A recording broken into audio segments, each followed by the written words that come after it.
আমার বক্তব্যে বারবার বলেছি শহীদ প্রেসিডেন্ট জিয়াউর রহমান এবং আপসহীন দেশনেত্রী বেগম খালেদা জিয়ার বিএনপি এই মুহূর্তে আর নাই। জনাব তারেক রহমান তার পিতা মাতার আদর্শে বর্তমান বিএনপি পরিচালনা করেন না। তিনি পিতা মাতার সম্মান নষ্ট করেছেন, তাদের অপমান করেছেন। এটা আমার কোনো নতুন বক্তব্য নয়, নির্বাচনের আগে থেকেই আমি এটা বলে আসছি। গত 15ই এপ্রিল 2026 বুধবার এক আলোচনা সভায় আমার দেওয়া বক্তব্যে আমি একই কথা বলেছি, নতুন কিছু নয়। আমার এই বক্তব্যের পরিপ্রেক্ষিতে আলোচনা এবং সমালোচনার ঝড় উঠেছে। অতীতে অসংখ্যবার দেওয়া বক্তব্যে তেমন কোনো প্রতিক্রিয়া দেখা না গেলেও 15 এপ্রিলের বক্তব্যে বড় রকমের প্রতিক্রিয়া লক্ষ্য করা যাচ্ছে। অতীতের আমার বক্তব্যের সাথে 15 এপ্রিলের বক্তব্যের পার্থক্য অথবা নতুনত্ব একটি মাত্র শব্দ, সেই শব্দটি হচ্ছে কুলাঙ্গার। আমার ব্যক্তিগত ধারণা, বিএনপির কিছু সংখ্যক কর্মী কুলাঙ্গার শব্দের অর্থ ঠিকমতো উপলব্ধি করতে পারেন নাই অথবা ওনাদের জানার ভুল আছে। আমি তাদেরকে বিনয়ের সাথে বলতে চাই, কুলাঙ্গার শব্দের অর্থ কুল যোগ অঙ্গার। কুল অর্থ বংশ, অঙ্গার অর্থ কলঙ্ক, অর্থাৎ বংশের কলঙ্ক। কুলাঙ্গার একটি বিশেষ্য, এমন ব্যক্তি যার কুকর্মের ফলে তার বংশ কলঙ্কিত অথবা অপমানিত হয়। সম্ভবত কুলাঙ্গার শব্দের অর্থ না বুঝার কারণে বিএনপির কিছু কর্মীদের মাঝে এত উত্তেজনা সৃষ্টি হয়েছে। কারণ এই বক্তব্যটা আমি দীর্ঘদিন ধরেই দিয়ে আসছি, এই একটি শব্দের কারণে আমার বক্তব্যের অর্থ পরিবর্তন হয় নাই। তারপরেও যেহেতু বিএনপি কর্মীরা তারা কুলাঙ্গার শব্দ ব্যবহার করার জন্য রাগ করেছেন, কষ্ট পেয়েছেন, তাই আমি বিএনপি সমর্থক গোষ্ঠীর কাছে আন্তরিকভাবে দুঃখ প্রকাশ করছি, অফিসিয়ালি দুঃখ প্রকাশ করছি। ভবিষ্যতে আর কুলাঙ্গার শব্দটি ব্যবহার করব না বলে আজকের এই সংবাদ সম্মেলনের মাধ্যমে কথা দিচ্ছি, ঘোষণা দিচ্ছি। কিন্তু অতীত থেকে ব্যবহার করে আসা আমার বক্তব্য কিন্তু একই রয়ে গেছে।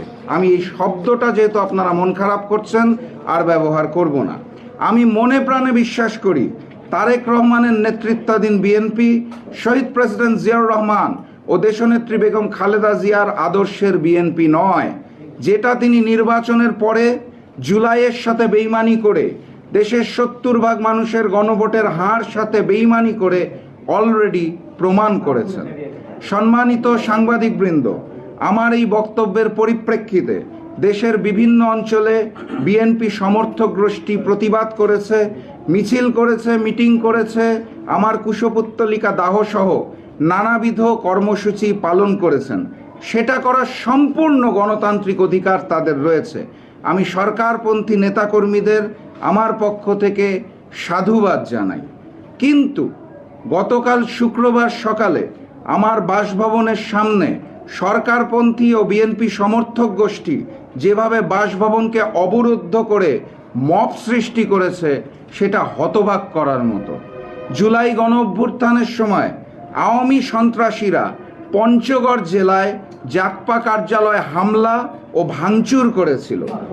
আমি অত্যন্ত দুঃখের সাথে লক্ষ্য করলাম গতকাল শুক্রবার বিকালে পঞ্চগড়ে ছাত্রদল এবং যুবদলের মিছিল থেকে প্রায় 200-250 জন নেতাকর্মী সেই আওয়ামী সন্ত্রাসী কায়দায় পঞ্চগড় জেলা জাকপা কার্যালয়ে হামলা এবং ভাঙচুর করেছে। বাক স্বাধীনতা গণতন্ত্রের অন্যতম ভিত্তি। সেখানে রাষ্ট্র বা সরকারের কঠোর সমালোচনা করা নাগরিকের সাংবিধানিক অধিকার। আমাদের সংবিধানের 39 নং অনুচ্ছেদে চিন্তা ও বিবেকের স্বাধীনতা এবং বাক ও ভাব প্রকাশের স্বাধীনতার নিশ্চয়তা দেওয়া হয়েছে।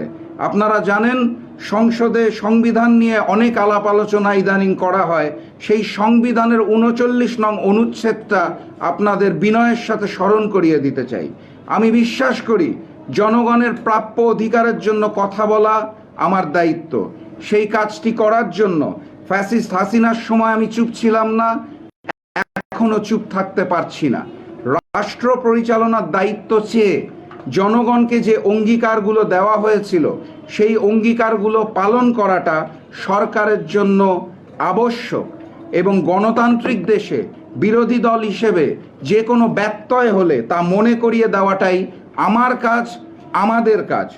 আমাদের স্বরাষ্ট্রমন্ত্রী বলেছিলেন বাংলাদেশে আর কোনো মব কালচার থাকবে না। জনাব তারেক রহমান দেশে আসার আগে লন্ডনে বসে সোশ্যাল মিডিয়াতে নিজের ব্যঙ্গাত্মক চিত্র শেয়ার করে বাক স্বাধীনতার ঘোষণা দিয়েছিলেন। আমি জনাব তারেক রহমান ও সালাউদ্দিন আহমেদের কথার প্রতিফলন দেখার অপেক্ষায় আছি। সম্মানিত সাংবাদিকবৃন্দ, আমি আপনাদের মাধ্যমে দেশবাসীর সামনে কিছু তথ্য তুলে ধরতে চাই। আমি যেই রাজনৈতিক বক্তব্য দিয়েছি তা শুধুমাত্র আমার বক্তব্য অথবা দলীয় মুখপাত্র হিসেবে জাতীয় গণতান্ত্রিক পার্টি জাগপার বক্তব্য। এর সাথে আমাদের 11 দলীয় ঐক্যের কোনো সম্পর্ক নাই। অতএব আমার বক্তব্যকে যারা জামাত অথবা 11 দলের বক্তব্য হিসেবে প্রচার করছেন, অপপ্রচার করছেন, তারা নিঃসন্দেহে ভুল করছেন। 2, আমাকে বিব্রত করার লক্ষ্যে সোশ্যাল মিডিয়ায় আমার ফোন নাম্বার ছড়িয়ে দেওয়া হয়েছে। অতি উৎসাহী বিএনপি সমর্থকেরা আমার ফোনে সুমধুর মিষ্ট ভাষায় বকাঝকা দিচ্ছেন, অত্যন্ত মিষ্ট ভাষা। একই সাথে নানাবিধ পন্থায় আমাকে হত্যার হুমকি প্রয়োগ করেছেন। জুলাই গণ অভ্যুত্থান পরবর্তী বাংলাদেশে বাক স্বাধীনতার এত চমৎকার উদাহরণ আমরা কেউই আশা করি নাই। আমি অত্যন্ত বিনয়ের সাথে বিএনপি সমর্থকদের বলতে চাই, জুলাই গণ অভ্যুত্থানে আমার জুলাইয়ের 19 তারিখে মৃত্যু হতে পারত। আমি আল্লাহ প্রদত্ত দ্বিতীয় জীবনযাপন করছি। মৃত্যু ভয়ে আমি রাজনীতি করি না।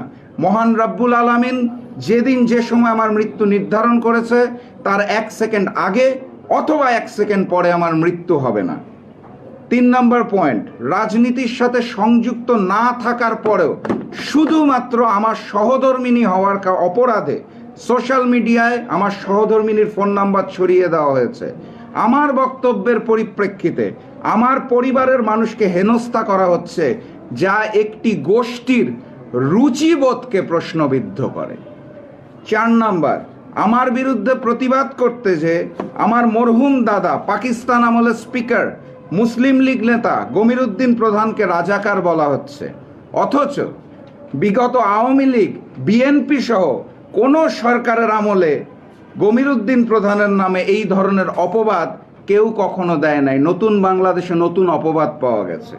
5 নাম্বার, আমার বিরুদ্ধে প্রতিবাদ করতে যে আমার মরহুম পিতা জাগপা প্রতিষ্ঠাতা সভাপতি শফিউল আলম প্রধানকেও রাজাকার বলা হচ্ছে, অথচ ইতিহাস বলে শফিউল আলম প্রধান 71 সালের 23শে মার্চ পরাধীন বাংলার দিনাজপুরে পাকিস্তানের পতাকা নামিয়ে স্বাধীন বাংলার পতাকা উত্তোলন করেছিলেন।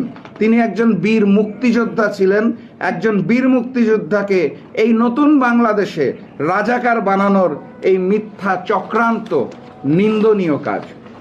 সর্বশেষ পয়েন্ট, একইভাবে আমার মরহুম পিতা জাগপা প্রতিষ্ঠাতা সভাপতি শফিউল আলম প্রধানকে আমার বিরুদ্ধে প্রতিবাদ করতে যে মহসিন হলে সংগঠিত 7 খুনের হত্যাকারী বলা হচ্ছে, অথচ যারা বলছেন তাদের নেতা বিএনপি মহাসচিব মির্জা ফখরুল ইসলাম আলমগীর সহ অসংখ্য বর্ষিয়ান বিএনপি নেতাদের মুখে পাবলিক মিটিংয়ে আমরা শুনেছি এটা একটা মিথ্যা অপবাদ।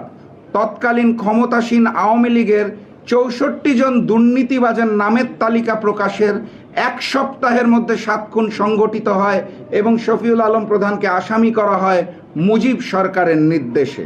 শফিউল আলম প্রধান সে সময় ছাত্রলীগের কেন্দ্রীয় সাধারণ সম্পাদক ছিলেন, আর সভাপতি ছিলেন বর্তমান বিএনপি সরকারের সাংসদ মনিরুল হক চৌধুরী। আমি বিএনপি সমর্থকদের বিনয়ের সাথে অনুরোধ করব, আমার মরহুম পিতাকে আওয়ামী কায়দায় খুনি বলার আগে আপনাদের নেতা মনিরুল হক চৌধুরীর কাছে প্রকৃত ঘটনাটি সম্পর্কে অবগত হওয়ার জন্য। ওনাকে খুনি বলাটা তো শহীদ প্রেসিডেন্ট জিয়াউর রহমানের সিদ্ধান্তকে অসম্মান করা।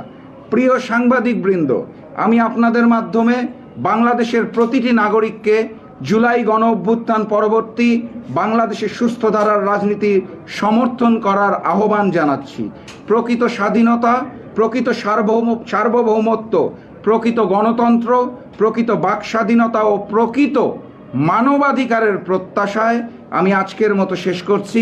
বিজয়ের পথে যাত্রা শুরু। জীবন অথবা মৃত্যু। আসসালামু আলাইকুম। সাংবাদিক ভাইরা আর রাজনীতিবিদরা তো কাঁধে